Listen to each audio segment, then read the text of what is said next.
Hey guys, so today we are going to be working on the mini mower. Right now I have it tipped on its side. We are going to be taking the engine off because this old engine, I don't have a working carburetor for it. Those carburetors are like 60 bucks or like 160 bucks. They're something ridiculous. And I don't really want to buy another one of those. And I have a huge lawnmower motor just sitting, waiting to go on this thing. So I'm going to put a Briggs & Stratton 12 horsepower on this mini mower. Now this thing, it is very small. Very small. Actually, let me go get a tape measure. I will measure it for you guys real quick. I'll be right back. Okay, so the wheelbase on this thing is about 37.5 inches. So it's almost only 3 feet. I'm going to be putting a 12 horse motor on a 3-foot wheelbase lawnmower. So we're going to have about 4 horsepower per foot. Right now it only has about 2 horsepower per foot. Or it would have if it ran. So we're taking this old junk motor off. We were putting a big old motor on there. Might get a Mikuni carburetor too, off of a snowmobile. So we will see how that goes. I will come back to you guys when I have the motor off. Okay, so we got the motor off. A little bit of a pain in the butt, but it wasn't too bad.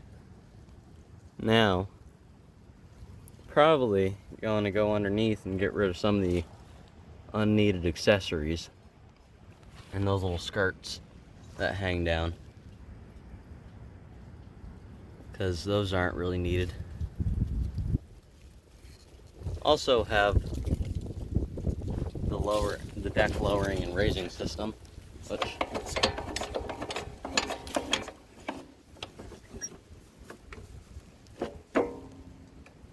is kind of useless. I see no point in it anymore. We'll probably end up leaving that, but probably just put it at its lowest setting so that we can have a lower center ground clearance. Also, we have this little cover here that is where the drive comes out. I might want to see if I can get a bigger sprocket for that. And if I can, then I want to see what sizes I can get, because I want to make this thing have a bit higher of a top speed than I'm sure it used to.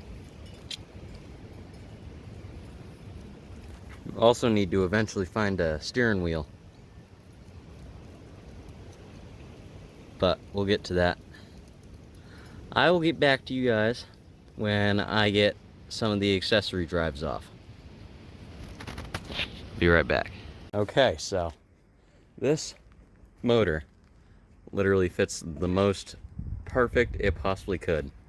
I couldn't fit any bigger of a motor in this.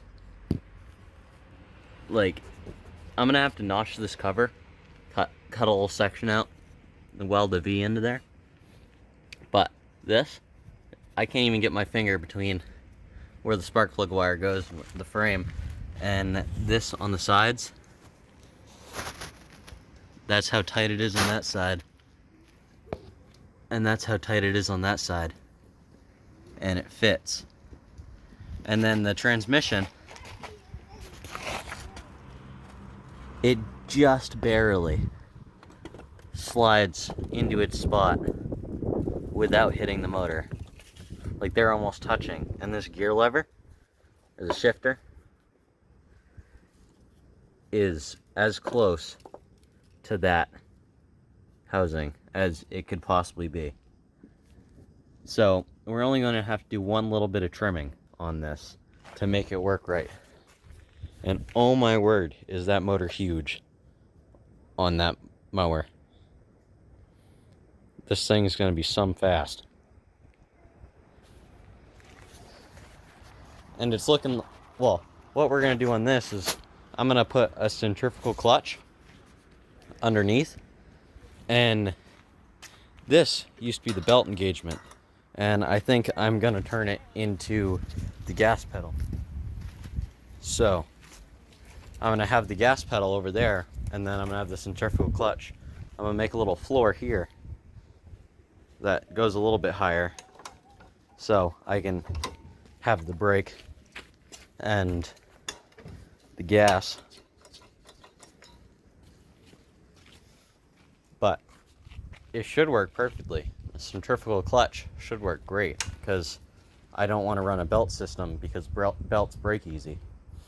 Chains are loud, but I'm not really worried about loudness with this motor.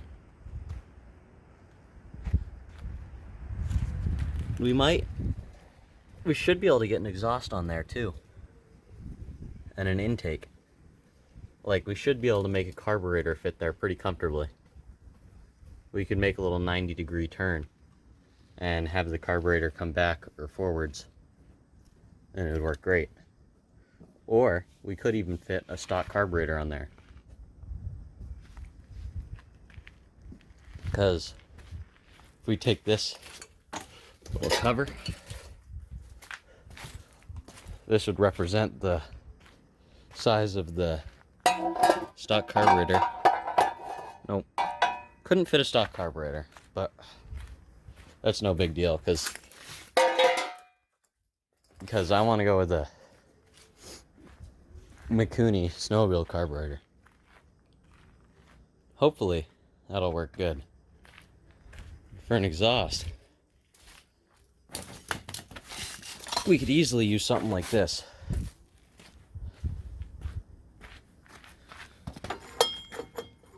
Of course, this lever would have to move, but, well, probably what I'd do is I'd run a pipe, make it go down and point at the ground. Or I can make it point up and we could have it pointing towards the sky, which would also be pretty dang cool.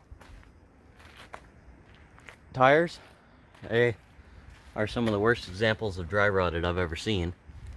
So they're probably going to get replaced with that. They're also dry rotted, but not badly. They still hold air. And those are Sears slicks. So this thing's gonna have racing slicks.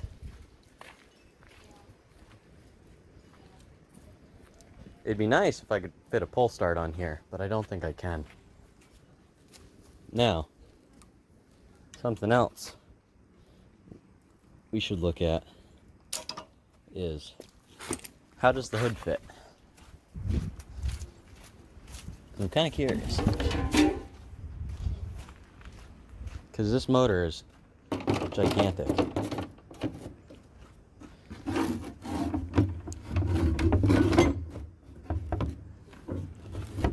So the hood might be a little bit difficult, but actually, that's looking pretty good. It fills it up pretty nicely. I think we could call that mid-engined too. And that thing, give you an idea, that mower has the same motor as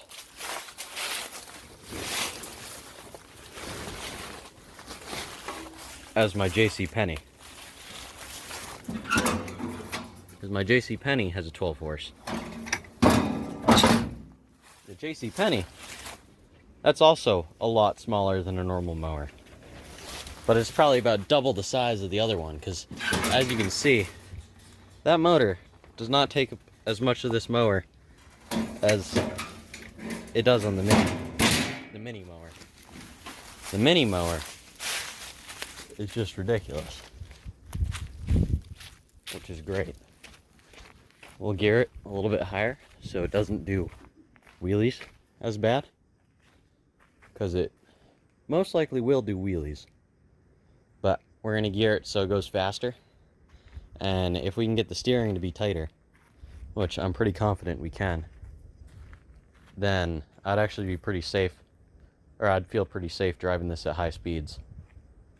Not crazy high speeds, but high enough.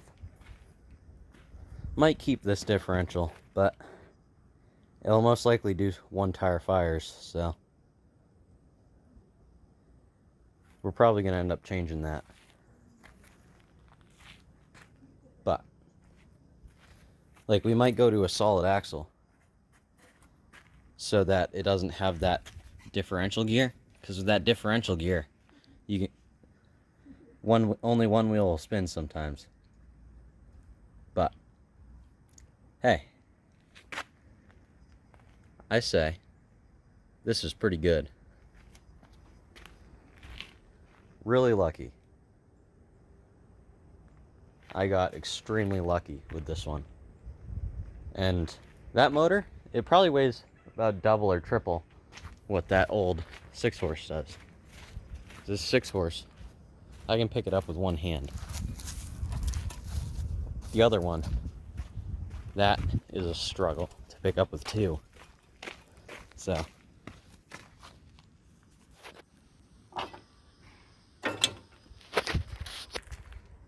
that's the size difference on the motor. Yeah.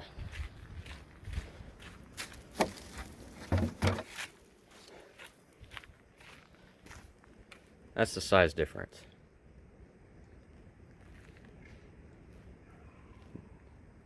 Double the horsepower, about double the size, but fits incredible. And the bolt holes line up. And the transmission still fits. Because if the transmission didn't fit, I don't know what I would have done. And I was kind of doubtful. But I kept my hopes up. I got lucky. So that's probably gonna be mostly it for this today. I might continue this tomorrow, but I'll see you guys. Thanks for watching.